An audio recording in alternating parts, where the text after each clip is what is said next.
ధనస్సు రాశి ప్రేక్షకులకు స్వాగతం. 2026 మార్చి మాసంలో ధనస్సు రాశి వాళ్ళ ఫలాఫలాలు. ముఖ్యంగా ఈ మార్చి మాసంలో గ్రహ సంచారాన్ని గమనిద్దాం.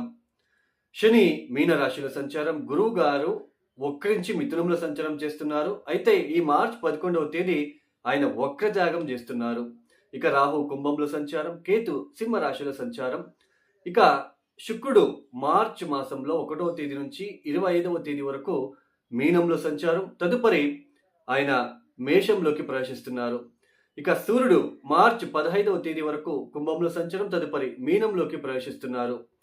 ఇక కుజుడు ఈ మాసమంతా కూడా ఆయన కుంభంలో సంచారం. ఇక బుధుడు వక్రించి, అంటే మార్చి 1వ తేదీ నుంచి మార్చి 21వ తేదీ వక్రించి ఆయన కుంభంలో సంచారం చేస్తున్నారు. 21వ తేదీ వక్రత్యాగం చేస్తున్నారు. ఈ గ్రహ సంచారం వలన ధనుస్సు రాశి వాళ్ళకి, ముఖ్యంగా ఈ ధనుస్సు రాశి వాళ్ళకి సప్తమ స్థానంలో గురువు వక్రించి సంచారం చేశారు గత 4 మాసాల నుంచి. ఈ క్లోజ్ రిలేషన్స్తో, మీకు ఆత్మీయ బంధువులతో ఏదైనా చిన్న మాట పట్టింపు లాంటిది, భార్యాభర్తల మధ్య చిన్న చిన్న మాట పట్టింపు లాంటివి, అలానే వ్యాపారంలో కావచ్చు, ఆర్థిక విషయాలలో కావచ్చు, చాలా ఇబ్బందులు పడుతూ, అలానే ముఖ్యంగా ఆత్మవిశ్వాసం కోల్పోయి, ఆత్మవిశ్వాసం లేకుండా ప్రవర్తించి ప్రతి పనిలో కూడా ఆటంకాలని మీరు చూస్తూ వస్తున్నారు. అయితే ఈ మార్చి 11వ తేదీ ఆయన వక్రత్యాగం చేస్తున్నారు. ఈ వక్రత్యాగం వలన మళ్ళీ ఈ ధనుసు రాశి వాళ్ళకి గురుబలం అనేది రాబోతుంది. గురుబలం యొక్క సహాయం అందుకుంటున్నారు. ఈ సప్తమ స్థానంలో వక్రత్యాగం చేయడం వలన మళ్ళీ మీకు ఆత్మవిశ్వాసం పెరుగుతుంది. అలానే వ్యాపారంలో ఉన్న ఒడిదొడుకులు తగ్గుతాయి. అలానే భార్యాభర్తల మధ్య ఉన్న కొన్ని మాట పట్టింపులు తగ్గుతాయి. అలానే పెళ్లి కాని వాళ్ళకి పెళ్లి అయ్యే సూచనలు కూడా ఉంటాయి ఈ సమయంలో. అలానే ఆర్థిక విషయాలలో కూడా కాస్త మీరు అభివృద్ధి చూడబోతున్నారు ఈ ఒక మాసంలో. అలానే తృతీయ స్థానంలో మనకి బుధుడు వక్రించడము, మార్చి 15వ తేదీ వరకు సూర్యుడు రాహుతో ఉండడము, కుజుడు కూడా తృతీయ స్థానంలో ఉండడం అనేది ముఖ్యంగా కొన్ని ప్రయాణాలు చేస్తారు. ప్రయాణాలు చేయవలసిన ప్రమేయం ఏర్పడుతుంది. అలానే ఇలాంటి గ్రహస్థితి తృతీయ స్థానంలో ఉన్నప్పుడు, పరాక్రమ స్థానంలో ఉన్నప్పుడు ఎక్కువ డామినేషన్ చేయడానికి ఆస్కారాలు ఉంటాయి. మీరు ఇతరుల మీద ఎక్కువ డామినేట్ చేయడానికి, వాళ్ళని ఇబ్బంది పెట్టడానికి కూడా ఛాన్సెస్ ఉంటుంది కొంతమందికి. అంటే కొంచెం బిహేవియర్లో చేంజెస్ అనేది చూడడానికి ఆస్కారాలు ఉంటాయి. కాబట్టి అలాంటి బిహేవియర్ మానుకుంటే మంచిది. ఈ గ్రహస్థితి తృతీయ స్థానంలో ఇలాంటి గ్రహస్థితి ఉండడం వలన మీ సోదరులకి, మీ అక్క చెల్లెలకి ఇది అంత మంచి ఒక కాంబినేషన్ అయితే కాదు. వాళ్ళకి ఏదైనా ఇబ్బందులు కావచ్చు, లేదా వాళ్ళతో మీకు తగాదాలు కావచ్చు. ఈ సమయంలో తల్లి తండ్రి ఆరోగ్యం విషయంలో కూడా చాలా ఒడదొడుకులు మీరు చూసే ఆస్కారాలే ఎక్కువగా ఉంటాయి ఈ ఒక సమయంలో. అలానే విద్యార్థులు కూడా చదువుల పట్ల కొంచెం హైయర్ ఎడ్యుకేషన్ చేసే వాళ్ళకి కొంచెం డిస్టర్బెన్సెస్గా అనిపించినప్పటికీ గురువు వక్రత్యాగం చేస్తున్నాడు కాబట్టి మళ్ళీ మీరు తిరిగి ఎడ్యుకేషన్లో మళ్ళీ కాన్సన్ట్రేషన్ పెట్టే ఆస్కారాలే ఎక్కువగా ఉంటాయి.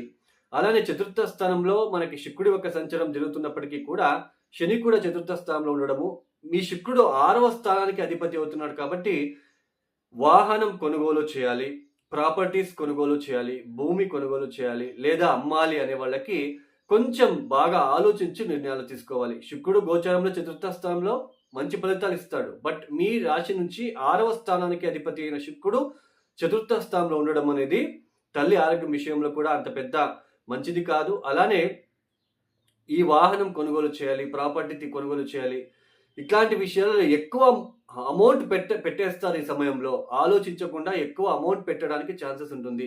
లేదు నాకు అది కావాలి, నాకు అది నచ్చింది, నేను దాన్ని ఎలాగైనా తీసుకోవాలి అని ఎక్కువ అమౌంట్ అయినా పెట్టి తీసుకోవాలని తీసేసుకుంటారు. కొంచెం అక్కడ డిస్టర్బెన్సెస్ ఏర్పడే సూచనలు ఉంటాయి. అంటే వాహనం విషయంలో కావచ్చు. అలానే సెకండ్ హ్యాండ్ వాహనం కొనుగోలు చేసే వాళ్ళకి ఇది కొంచెం డిస్టర్బెన్సెస్గా ఉంటుంది ఈ కాంబినేషన్. అలానే మార్చి 15వ తేదీ తర్వాత ఈ సూర్యుడు కూడా చతుర్థ స్థానంలోకి వెళ్తాడు.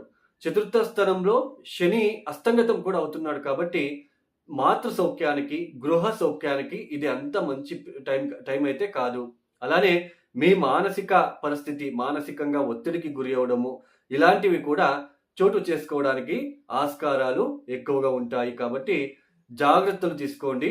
ఈ ఒక ధనుసు రాశి వాళ్ళు ఎక్కువగా కంఫర్ట్, హ్యాపీనెస్, డొమెస్టిక్ లైఫ్లో డిస్టర్బెన్స్ లేకుండా మీరు జాగ్రత్తలు తీసుకుంటే మంచిది. ఏది నెగిటివిటీ ఉన్నప్పటికీ మనకి గురుబలం ఉంది. గురుబలం ఉంది కాబట్టి అన్ని విషయాలను కూడా మీరు విన్ అవుతారు, సక్సెస్ని సాధిస్తారు. అలానే కొత్త ఉద్యోగ ప్రయత్నాలు ఎవరైనా చేస్తూ ఉంటే వాళ్ళకి ఉద్యోగం కూడా లభించే ఆస్కారాలు ఉంటాయి. బట్ జాతక రీత్యా అష్టకవర్గ బిందువుల్ని అలానే గోచార రీత్యా అష్టకవర్గ బిందువులని మీరు మ్యాచ్ చేసుకుంటే చాలా మంచిది. సూర్యుడు కూడా చతుర్థ స్థానంలోకి వెళ్ళడం అనేది అర్ధాష్టమ శని, అర్ధాష్టమ సూర్యుడు కాబట్టి కొంచెం వెహికల్ డ్రైవింగ్ చేసేవాళ్ళు జాగ్రత్తలు తీసుకోండి. చదువుకునే పిల్లలు ఇట్లా ఉన్న వాళ్ళకి, ఎవరైనా మీ ఇంట్లో చదువుకునే పిల్లలు ధనుసు రాశిలో పుట్టిన వాళ్ళకి ఆరోగ్యరీత్యా కూడా ఇబ్బందులు రావడానికి ఛాన్సెస్ అనేది ఉంటుంది కాబట్టి కొన్ని విషయాలలో జాగ్రత్తలు తీసుకోండి. అంటే ఎక్కడ భోజనం చేయాలి, ఎక్కడ వెళ్ళాలి, సో ఇవన్నీ కూడా మీరు కొంచెం చూసుకుంటే చాలా మంచిది. మొత్తానికి ధనుసు రాశి వాళ్ళకి ఇలాంటి పరిస్థితులు ఏర్పడుతున్నాయి కాబట్టి ముఖ్యంగా ధనుసు రాశి వాళ్ళు హనుమాన్ చాలీస చదువుకోవడానికి ప్రయత్నం చేయండి ప్రతిరోజు. అలానే ఈ మాసంలో వచ్చే త్రయోదశికి శివుడికి నల్ల నువ్వుల నూనెతో అభిషేకాలు చేయించుకోవడానికి ప్రయత్నాలు చేసుకోండి. అలానే ఓం నమ శివాయ మహామృత్యుంజయ మంత్రాన్ని ఎంత చదువుకుంటారో మీకు అంత మంచిది. అలానే ఈ ఒక మాసంలో రాత్రిపూట ప్రయాణాలని తప్పించడానికి ప్రయత్నాలు చేసుకుంటే మంచిది.